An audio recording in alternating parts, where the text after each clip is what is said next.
भट्ट साहब, बॉलीवुड में फ़िल्म बनाना अपने आप में एक जंग नहीं है। अब तो फ़िल्म रिलीज़ करना भी एक जंग है, क्योंकि सेंसर का मसला हो जाता है। आप लोगों का टॉपिक इतना बोल्ड है। फ़िल्में जो ज़रूरी है वो गालियाँ भी हैं, क्योंकि सेटिंग वैसी है।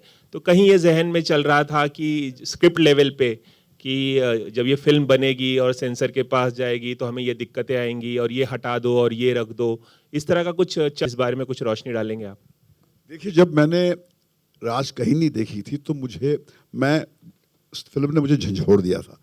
और मुझे जब मैंने एक लेख लिखा था कैलकाटा टाइम्स में, कहा कि the moral compass of this nation is intact as long as there are film makers like Srijit. ये एक वैश्या घर की कहानी, मगर इसकी जो मॉरल और स्पिरिचुअल इंटीग्रिटी है, ये आपको चौंका देगी कि ये हमारे पास आज भी वो कलाकार हैं, वो टैलेंट है जो आपको उस शिखर तक पहुंचाएंगे जहां तक आप पहुंचते नहीं हैं। जो मैंने बार बार कहा है कि बेगम जान के नज़र से जब आप ज़िंदगी का अनुभव करेंगे तो आपको आपके जहन के उस ऊंचाइयों तक ले जाएगी जहां तक आप जाएंगे नहीं। मर्द नहीं जाएंगे, औरतें तो जाएंगी नहीं, बेचारी सहमी भी होती हैं, मगर वो आपको सब भावना नजर आएगी। तो हमने जब ये फिल्म बनाने की सोची तो ये हम मुकेश और हमारा एक फितरतन झगड़ा रहा है अथॉरिटी से, एस्टेब्लिशमेंट से। क्योंकि जब भी आप जेल की सलाखों को चौड़ा करने की कोशिश करते हैं तो आपको आफत झेलनी पड़ती है। तो हम तैयार थे, मगर हमारे साथ में एक अजीब इंसिडेंट हुई।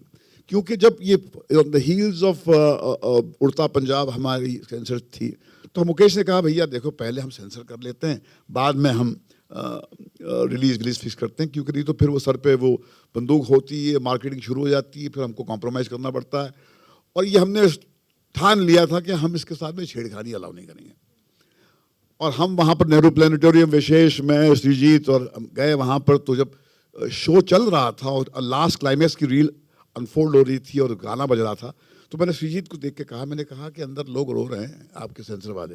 तो श्रीजीत ने देखा कि क्या मैं प्रोजेक्ट कर रहा हूँ, क्योंकि कहीं पर आपको अंदाज़ा हो जाता है कि हॉल में जो आपकी फिल्म देखी जा रही है, आपके बच्चों को लोग जो देख रहे हैं करीब से, उनके जहन में उसके बारे में ख्याल क्या है। और जब हम अंदर गए तो हमारे को एक ऐसा सेंसर बोर्ड मिला जो जिस्मानी लेवल पे बिल्कुल सबमिसिव था। दे वर ओवरवेल्म्ड बाय द फिल्म।